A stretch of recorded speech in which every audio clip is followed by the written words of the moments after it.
nom du Père et du Fils et du Saint-Esprit, la paix soit avec vous.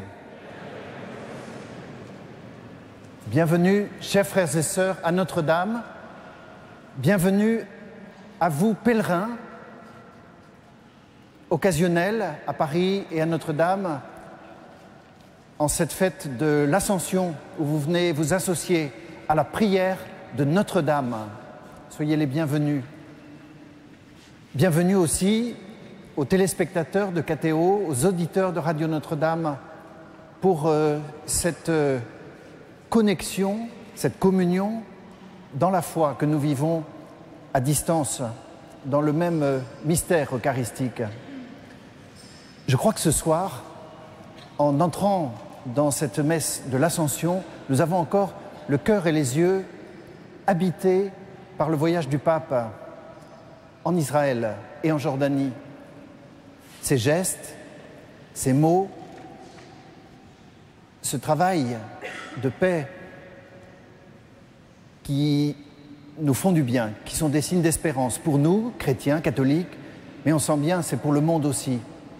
Rendons grâce à Dieu et entrons ensemble dans l'Eucharistie. Nous venons de chanter, faisons silence quelques instants pour entrer dans la prière, pour entrer dans notre cœur, pour entrer dans l'acte de foi en silence.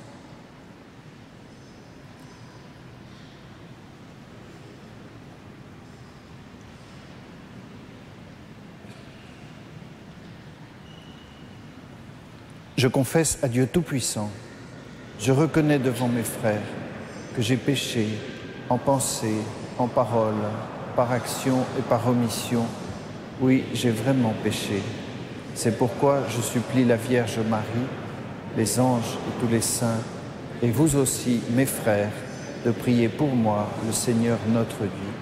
Que Dieu Tout-Puissant nous fasse miséricorde, qu'il nous pardonne tous nos péchés et nous conduise à la vie éternelle.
Gloria in excelsis Deo.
Prions le Seigneur. Dieu qui élève le Christ au-dessus de tout, ouvre-nous à la joie et à l'action de grâce, car l'ascension de ton Fils est déjà notre victoire. Nous sommes les membres de son corps, il nous a précédés dans la gloire auprès de toi.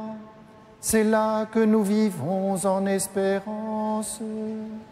Par Jésus-Christ, ton Fils, notre Seigneur et notre Dieu, qui règne avec toi et le Saint-Esprit, pour les siècles des siècles.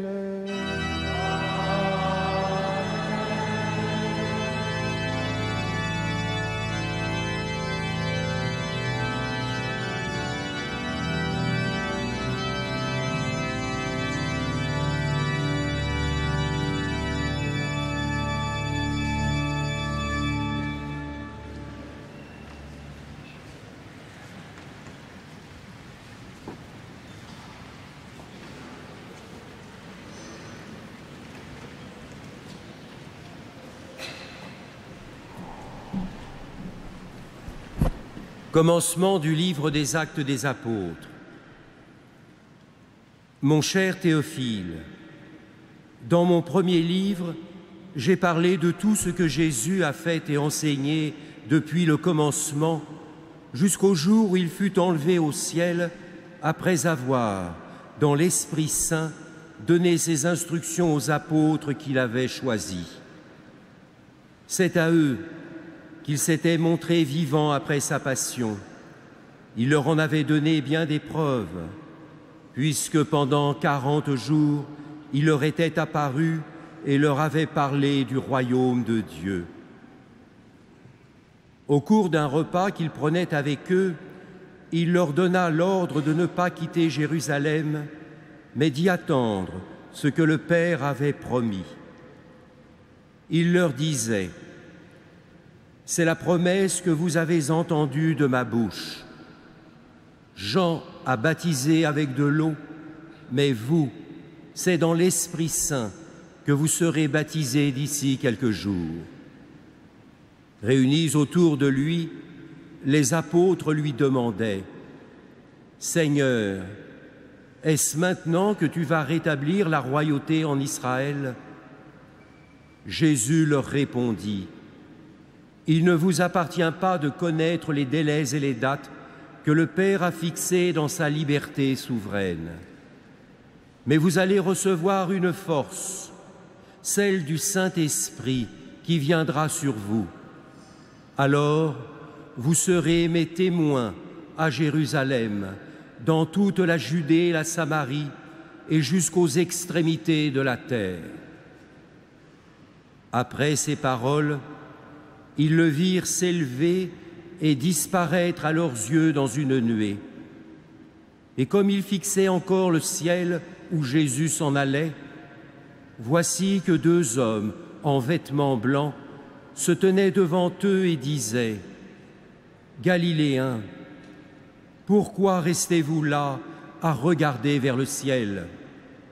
Jésus, qui a été enlevé du milieu de vous, reviendra de la même manière que vous l'avez vu s'en aller vers le ciel. » Parole du Seigneur.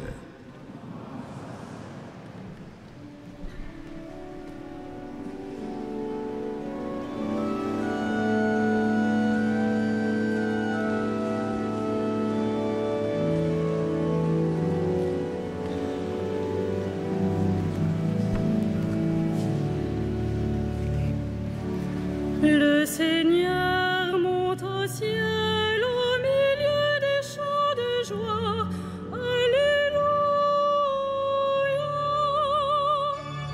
Le Seigneur monte au ciel au milieu des chants de joie. Alléluia. Tous les peuples battez des mains, acclamez Dieu par vos cris de joie, car le Seigneur est le Très-Haut, le redoutable, le grand roi sur toute la terre. Le Seigneur monte au ciel au milieu des chants de joie. Alléluia. Dieu s'élève parmi les ovations, le Seigneur aux éclats du corps. Sonnez pour notre Dieu, sonnez, sonnez pour notre roi, sonnez. Le Seigneur monte au ciel au milieu des chants de joie.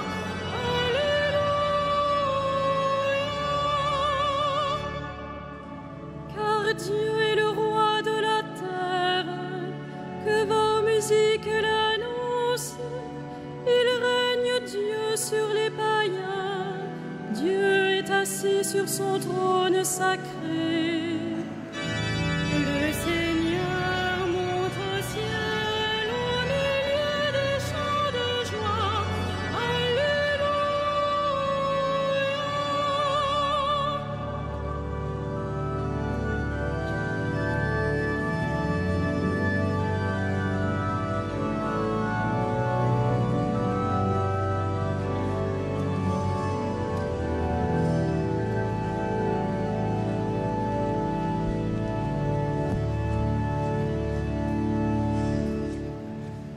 Lecture de la lettre de saint Paul apôtre aux Éphésiens.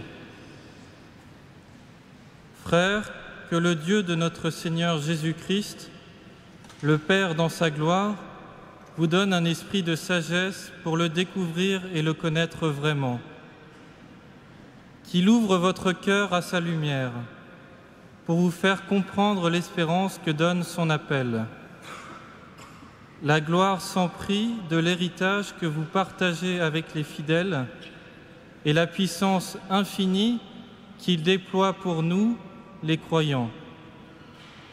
C'est la force même, le pouvoir, la vigueur qu'il a mis en œuvre dans le Christ quand il l'a ressuscité d'entre les morts et qu'il l'a fait asseoir à sa droite dans les cieux. Il l'a établi au-dessus de toutes les puissances et de tous les êtres qui nous dominent, quel que soit leur nom, aussi bien dans le monde présent que dans le monde à venir. Il lui a tout soumis et, le plaçant plus haut que tous, il a fait de lui la tête de l'Église, qui est son corps. Et l'Église est l'accomplissement total du Christ, lui que Dieu comble totalement de sa plénitude. Parole du Seigneur.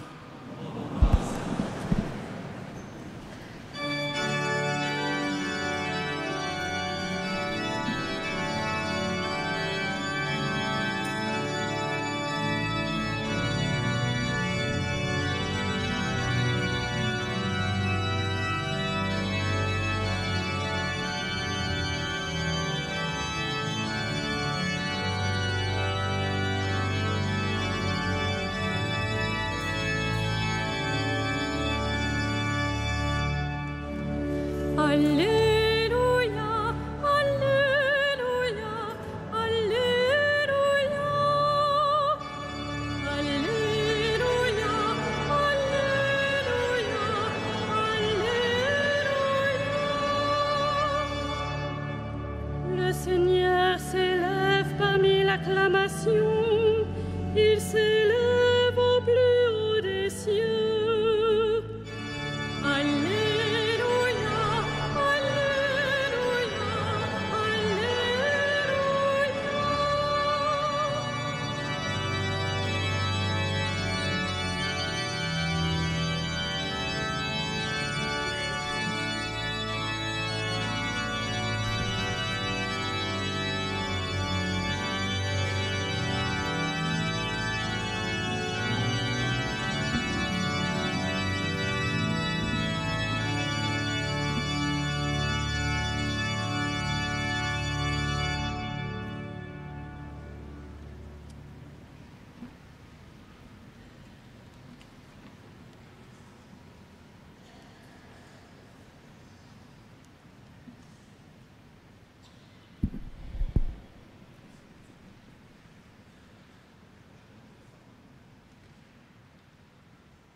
Le Seigneur soit avec vous. Et avec votre esprit. Évangile de Jésus-Christ selon saint Matthieu. Gloire à toi, Seigneur.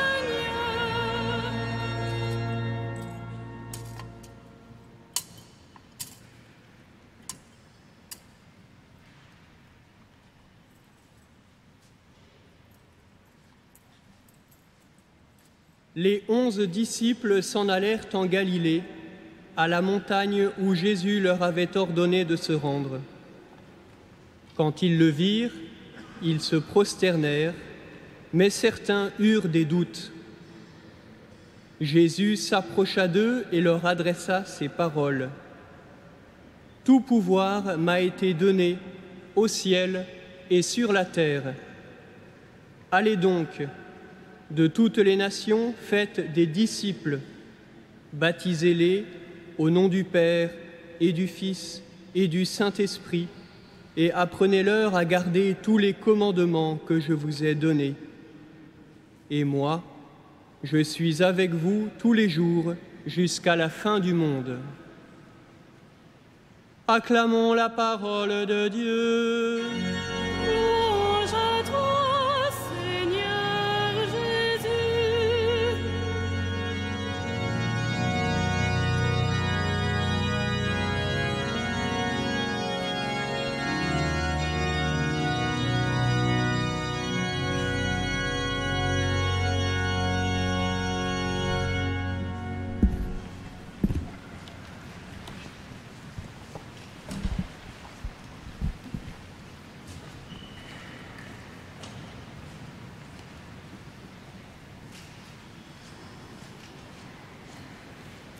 Le cœur des apôtres était-il à la fête ou en deuil en cet événement de l'Ascension? Ce jour-là, Jésus, sur la montagne, emmène ses apôtres, et puis nous avons entendu à l'instant le récit dans les Actes des Apôtres. Après que Jésus leur ait parlé, ils le virent s'élever et disparaître à leurs yeux dans une nuée. Et tandis qu'ils fixaient encore leur regard dans le ciel, 2 hommes vêtus de blanc vinrent pour ce message. Galiléens, pourquoi restez-vous à regarder le ciel? Jésus qui a été enlevé reviendra de la même manière que vous l'avez vu s'en aller vers le ciel. Ces solennités dans l'Église, ces jours de fête dans l'Église, et pourtant, ce jour, les apôtres avaient le cœur lourd. Nous sommes, frères et sœurs, à la charnière, un moment charnière de la vie des apôtres, de la vie de l'Église et de la vie de notre âme, chacun personnellement. Nous sommes à un moment charnière. Des apôtres tout d'abord. Les apôtres viennent de passer 3 années avec Jésus, un contact physique avec Jésus. Ils ont mangé avec lui, ils ont prié auprès de lui, ils ont beaucoup discuté avec lui, ils ont marché. Pendant 3 années, le contact physique auprès de Jésus, c'était le quotidien des apôtres. Et puis il y a eu cette parole que Jésus leur a dite le jeudi saint, mystérieuse. Il est de votre intérêt que je m'en aille, car si je ne m'en vais pas, vous ne recevrez pas l'Esprit Saint. C'est vraiment un moment charnière.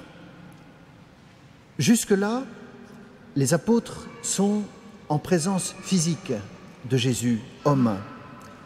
Et désormais, ce contact physique cesse, et il le faut pour que l'Esprit Saint vienne en eux, comme c'est mystérieux.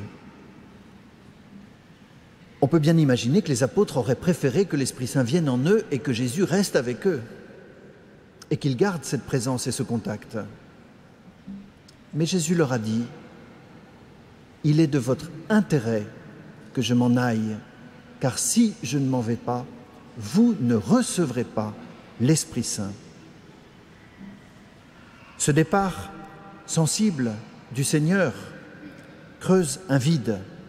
Ils ont ressenti l'absence et ils étaient déboussolés. Jusqu'au jour de la Pentecôte, ils sont repliés sur eux. Ils n'osent pas aller vers les autres. Ils font l'expérience de l'absence tout en étant en communauté. En fait, il fallait que la communauté fasse cette expérience du départ du Seigneur pour que l'Esprit Saint fasse de la communauté le corps du Christ. Frères et sœurs, quotidiennement, beaucoup de questions se bousculent dans notre cœur à propos de cette absence du Seigneur ressentie. Pourquoi devais-tu partir, Seigneur? Tu es monté à la droite du Père. Mais alors, es-tu absent ou es-tu présent? Existe-t-il une présence dans l'absence? Et si tu es présent, est-ce possible de te rejoindre? Et puis encore une autre question. Seigneur, la droite du Père, est-ce loin ou est-ce proche pour nous? Les anges disent que tu dois revenir. Est-ce au dernier jour ou bien est-ce aujourd'hui? Tant d'hommes te cherchent. Frères et sœurs, nous avons tous des questions par rapport à ce mystère du Seigneur qui est présent, mais ressenti comme absent. Souvent des jeunes me parlent de cela lorsqu'ils m'écrivent. Et voici ce qu'un adolescent m'a écrit en demandant la confirmation, et on sent sa quête de l'Esprit Saint. Et voilà ce qu'il m'écrit. Quelle est l'image de l'Esprit Saint pour moi? L'expliquer, c'est difficile. L'Esprit Saint peut se traduire de différentes manières chez les chrétiens. Pour moi, c'est un groupe de mots, Esprit Saint. Cela ne veut rien dire, mais je le sens au fond de moi. Et je sais qu'il sera toujours là tant que je croirai en Dieu et en son Fils Jésus-Christ. Et puis il ajoute, « Et vous, mon Excellence, comment traduisez-vous l'image de l'Esprit Saint ?» Répondez-moi avec des mots justes qui puissent m'aider à donner un nom à ce que je ressens. Alors j'ai pris ma plume pour essayer de trouver des mots justes et répondre à ce jeune en quête et qui cherche à mettre des mots sur ce qu'il ressent, sur son intuition. Saint Paul, a génialement exprimé cette charnière que constitue l'Ascension pour toute l'Église. Et nous l'avons entendu dans la deuxième lecture tout à l'heure aux Éphésiens. Paul a l'audace d'affirmer « Vous êtes les membres du corps dont il est la tête ». C'est cette expérience dont Paul parle à partir du jour de l'Ascension. Siégeant à la droite du Père, le Christ est la tête. Et nous, sur la terre, nous sommes les membres d'un même corps. Et nous le chantons. Il fallait bien... Il fait de lui la tête de l'Église, qui est son corps. L'Église est l'accomplissement total du Christ, lui que Dieu comble totalement de sa plénitude. L'Ascension, c'est un moment charnière dans la vie des apôtres, c'est un moment charnière dans l'expérience de cette Église naissante, mais l'Ascension, c'est aussi un moment charnière dans notre âme de croyants, de disciples et de chercheurs. En effet, je pense particulièrement à celles et ceux d'entre vous qui ont vécu un moment de conversion, un point de départ dans leur vie spirituelle. Remarquez comment cela se passe, car c'est dans la vie de tout disciple un moment de conversion, un moment repérable dans notre vie spirituelle, c'est un moment de commencement. Et en ce moment de commencement ou de conversion, on ressent les choses, on ressent la prière, on ressent la présence du Seigneur. Ou bien alors, si ce n'est pas au niveau du ressenti, nous sommes éclairés dans notre intelligence. Des chrétiens convertis disent « Maintenant, je comprends ».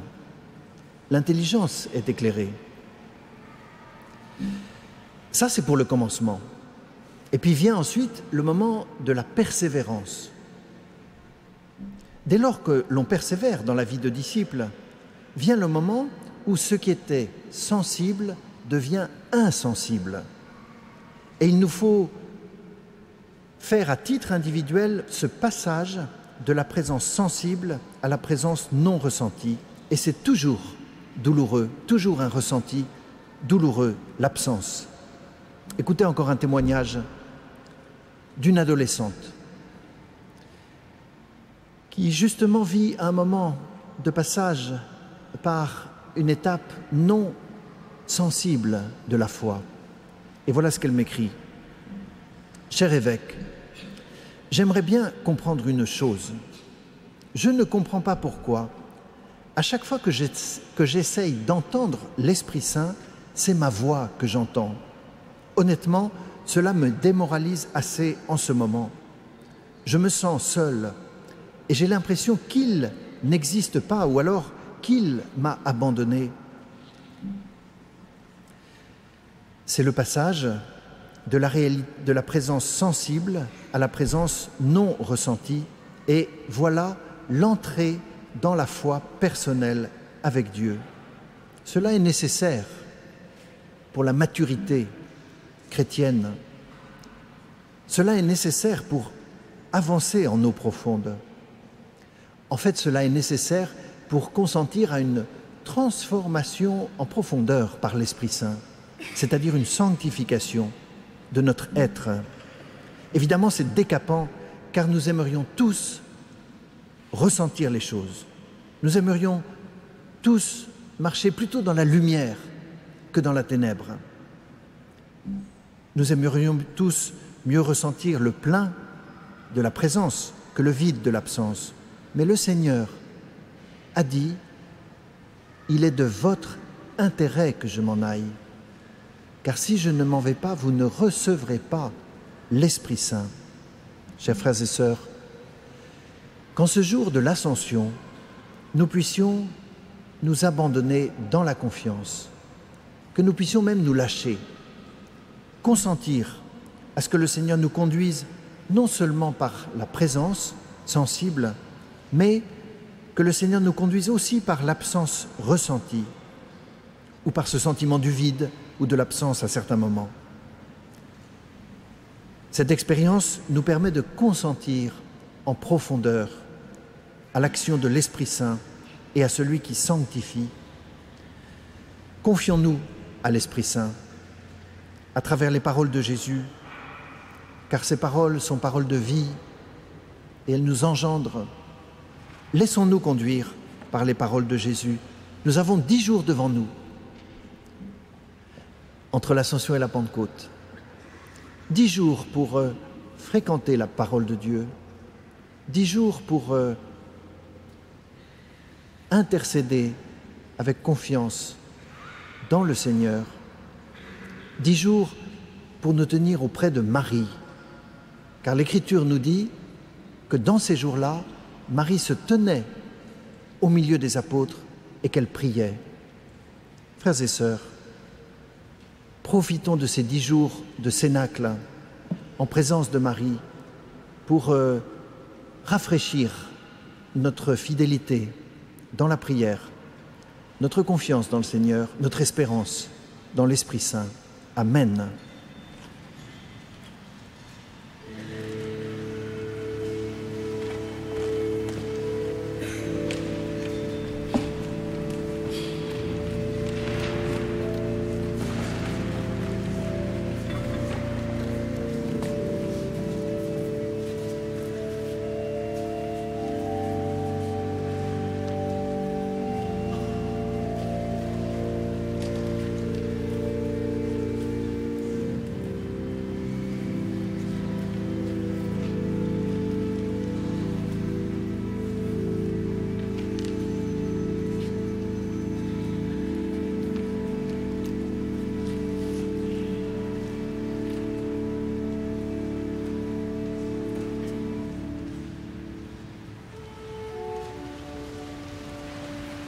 Credo in unum Deum.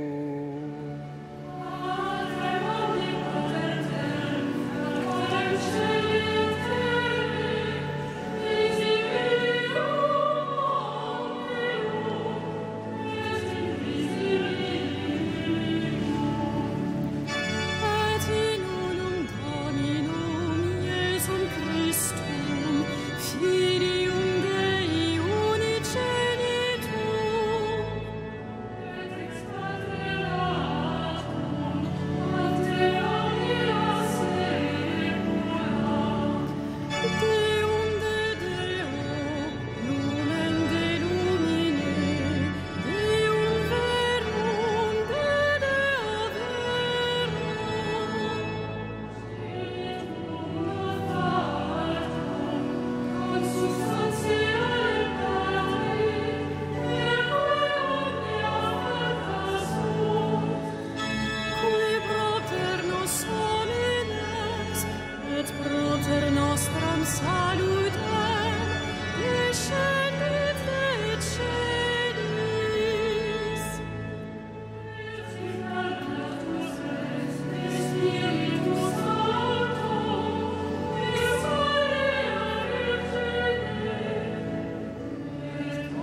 Prions ensemble au moment d'offrir le sacrifice de toute l'Église. Seigneur, nous te présentons humblement ce sacrifice pour fêter l'ascension de ton Fils auprès de toi. Que cet échange mystérieux nous fasse vivre avec le Christ ressuscité, lui qui règne avec toi et le Saint-Esprit pour les siècles des siècles.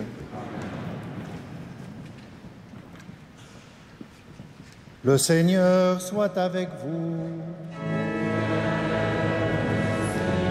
Élevons notre cœur.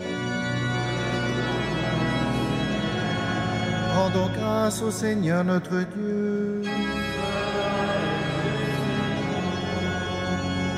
Vraiment, il est juste et bon de te rendre gloire, de t'offrir notre action de grâce toujours et en tout lieu. À toi, Père très saint, Dieu éternel et tout-puissant. Car le Seigneur Jésus, vainqueur du péché et de la mort, est aujourd'hui ce roi de gloire, devant qui s'émerveillent les anges. Il s'élève au plus haut des cieux pour être le juge du monde et le Seigneur des seigneurs, seul médiateur entre Dieu et les hommes. Il ne s'évade pas de notre condition humaine, mais en entrant le premier dans le royaume, il donne aux membres de son corps l'espérance de le rejoindre un jour. C'est pourquoi le peuple des baptisés, rayonnant de la joie pascale, exulte par toute la terre, tandis que les anges dans le ciel chantent sans fin l'hymne de ta gloire.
Tu es vraiment saint, Dieu de l'univers, et toute la création proclame ta louange. Car c'est toi qui donnes la vie, c'est toi qui sanctifies toutes choses, par ton Fils Jésus-Christ, notre Seigneur, avec la puissance de l'Esprit Saint. Et tu ne cesses de rassembler ton peuple afin qu'il te présente partout dans le monde une offrande pure.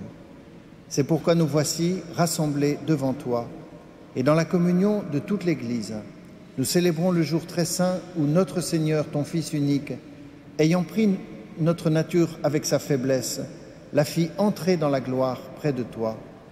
Par lui qui siège désormais à ta droite, Dieu Tout-Puissant, nous te supplions de consacrer toi-même les offrandes que nous apportons.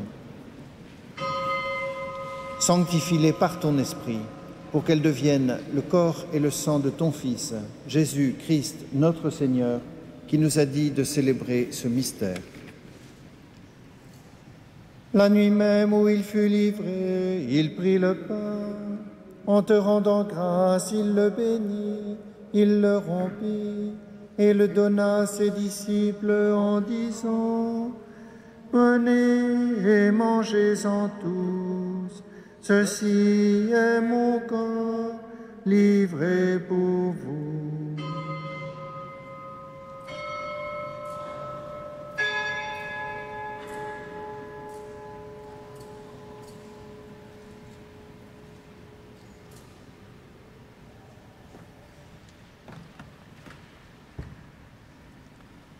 De même, à la fin du repas, il prit la coupe. En te rendant grâce, il la bénit et la donna à ses disciples en disant: Prenez et buvez-en tous, car ceci est la coupe de mon sang, le sang de l'alliance nouvelle et éternelle, qui sera versé pour vous et pour la multitude, en rémission des péchés. Vous ferez cela en mémoire de moi.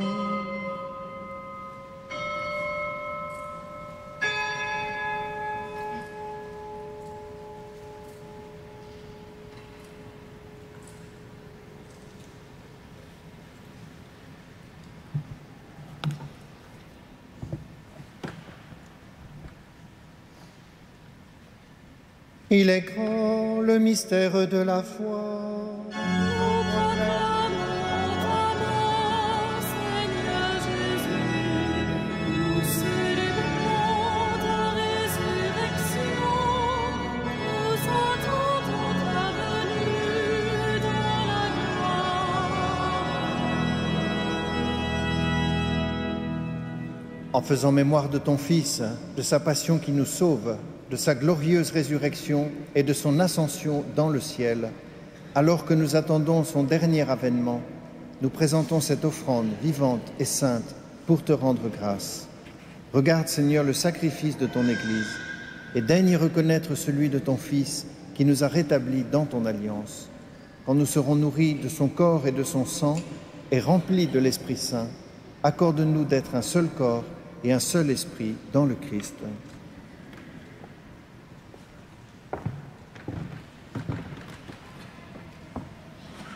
Que l'Esprit Saint fasse de nous une éternelle offrande à ta gloire, pour que nous obtenions un jour les biens du monde à venir auprès de la Vierge Marie, la bienheureuse Mère de Dieu, Saint Joseph son époux, avec les apôtres, les martyrs, Saint Denis et tous les saints qui ne cessent d'intercéder pour nous.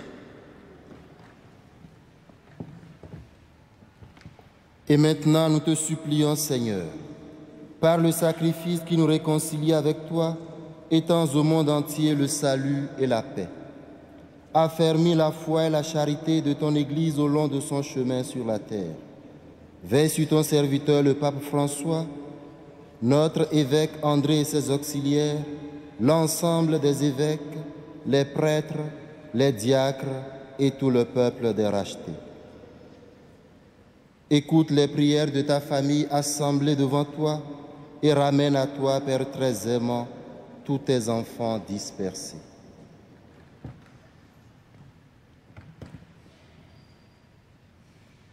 Pour nos frères défunts, pour les hommes qui ont quitté ce monde et dont tu connais la droiture, nous te prions. Reçois-les dans ton royaume, où nous espérons être comblés de ta gloire, tous ensemble et pour l'éternité, par le Christ notre Seigneur, par qui tu donnes au monde toute grâce et tout bien.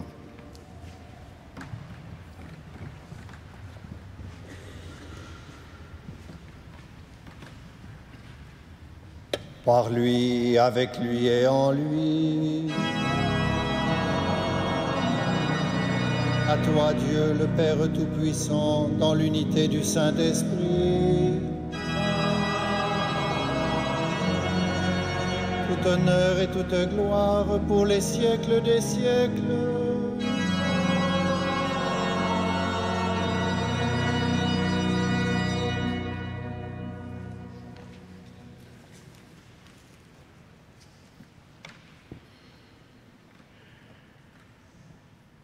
Comme nous l'avons appris du Sauveur, et selon son commandement, nous osons dire: Notre Père, qui es aux cieux, que ton nom soit sanctifié, que ton règne vienne, que ta volonté soit faite sur la terre. Donne-nous aujourd'hui notre pain de ce jour. Pardonne-nous nos offenses,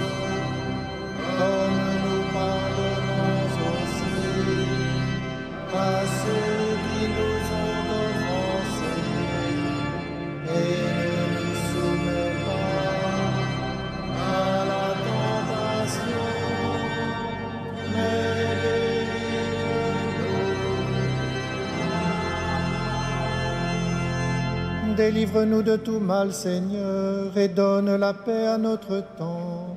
Par ta miséricorde, libère-nous du péché, rassure-nous devant les épreuves, en cette vie où nous espérons le bonheur que tu promets, et l'avènement de Jésus-Christ, notre Sauveur. Car c'est à toi qu'appartiennent le règne, la puissance et la gloire, pour les siècles des siècles.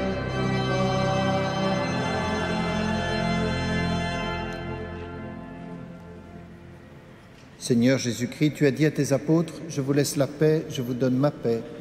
Ne regarde pas nos péchés, mais la foi de ton Église.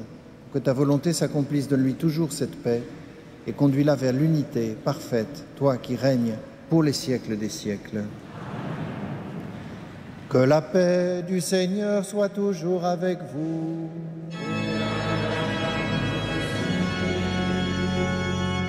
Dans la charité du Christ, donnez-vous la paix.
Heureux les invités au repas du Seigneur. Voici l'agneau de Dieu qui enlève le péché du monde.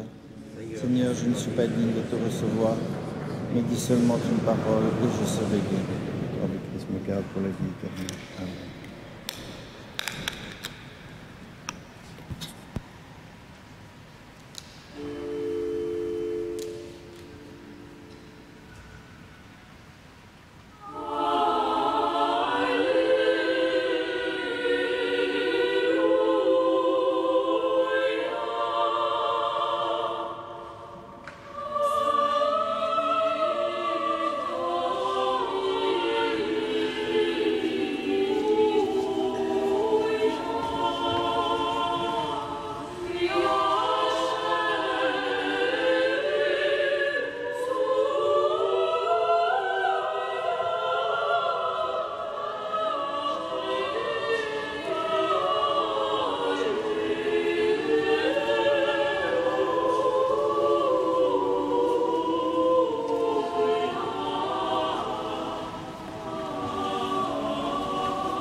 Frères et sœurs, nous allons poursuivre notre Eucharistie par l'adoration du Saint-Sacrement comme tous les jeudis soirs.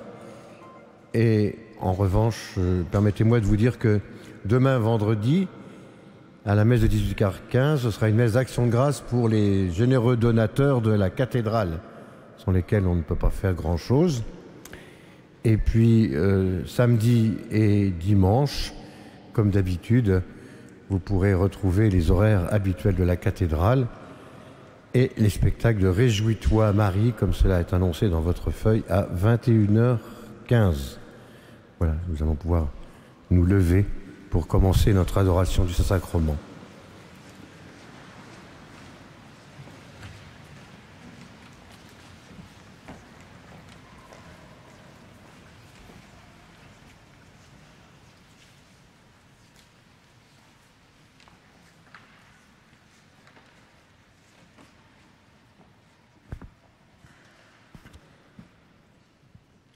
Prions le Seigneur. Dieu qui nous donne tous les biens du ciel alors que nous sommes encore sur la terre, mets en nos cœurs un si grand désir de vivre avec le Christ, en qui notre nature humaine est déjà près de toi, lui qui règne avec toi et le Saint-Esprit pour les siècles des siècles.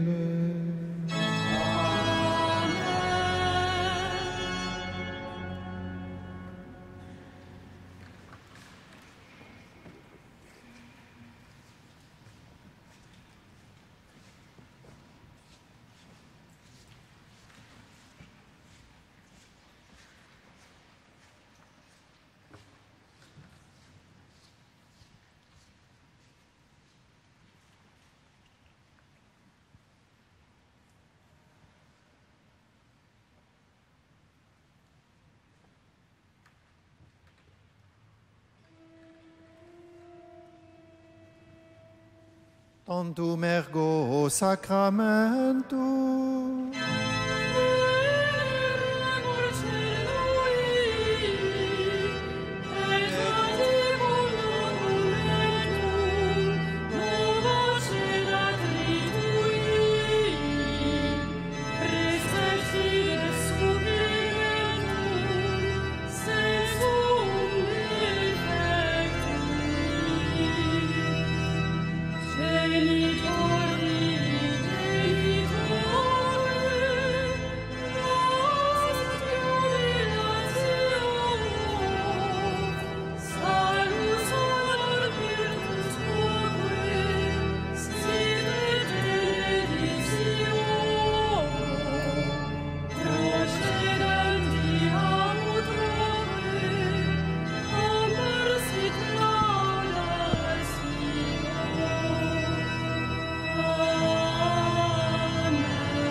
Seigneur Jésus-Christ, dans cet admirable sacrement, tu nous as laissé le mémorial de ta passion.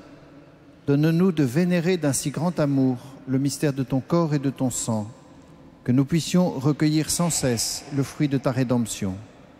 Toi qui règnes avec le Père et le Saint-Esprit pour les siècles des siècles.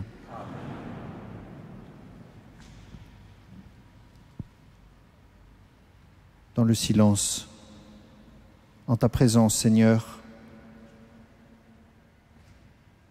je me donne à toi, tu te donnes à moi, tu te livres à ton Église. Écoute la confiance de ton Église, tandis que dans le silence, nous nous tenons en ta présence.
Dieu soit béni.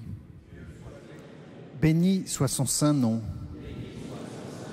Béni soit sa présence trinitaire dans l'Eucharistie. Béni soit le nom de Jésus. Béni soit sa nativité rédemptrice. Béni soit son Sacré-Cœur. Béni soit son précieux sang.